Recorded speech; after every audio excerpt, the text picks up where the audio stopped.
Good morning, friends. Pastor Kelly here with you for the Wednesday edition of Sound Bytes. We're going to pick up where we left off on Monday with our new series on trauma, grief, and loss. I ended the last time together by inviting you into my journey. I have a degree in counseling, but what I've learned about trauma, grief, and loss wasn't in a classroom. It was from losing our daughter in February of 2012. Changed me and Peggy's life forever, changed my family dynamics forever, and we are still learning to navigate this life without our daughter, and still learning to navigate this life of loss and how we process it. So I want to invite you into that journey with us, and I want to start by looking at the scriptures here a little bit, because there's a verse in here that is so telling.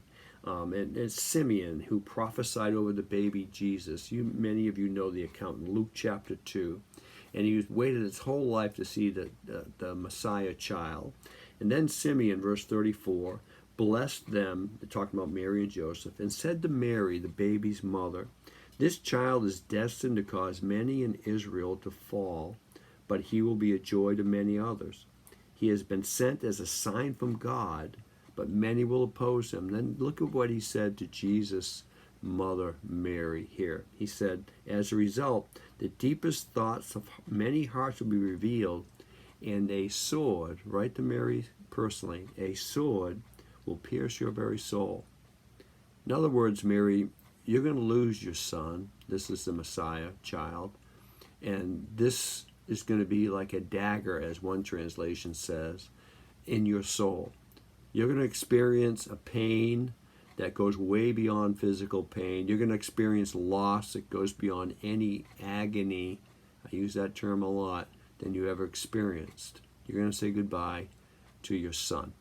And we know he's the Son of God, and we know he's the Messiah of the world, but he was your son.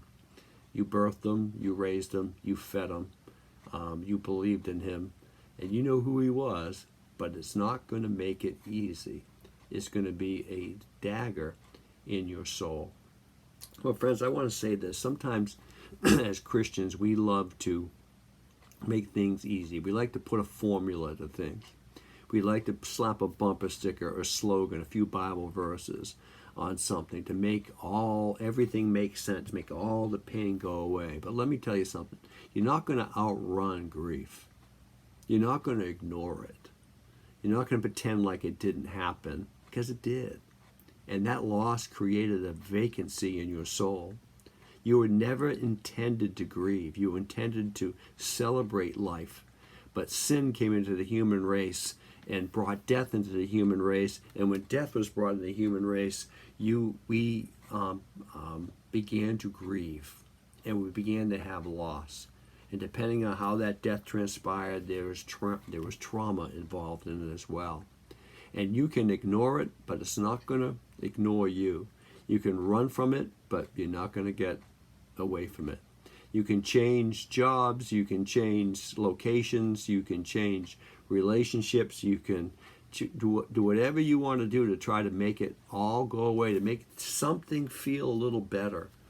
But there's nothing, my friends, there's nothing that will make it get any better outside of you walking with God through this and processing it. It's okay. It's okay to be hurt. It's okay to have pain.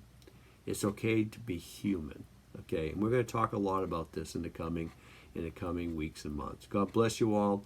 Have a great Wednesday. We'll see you Friday morning.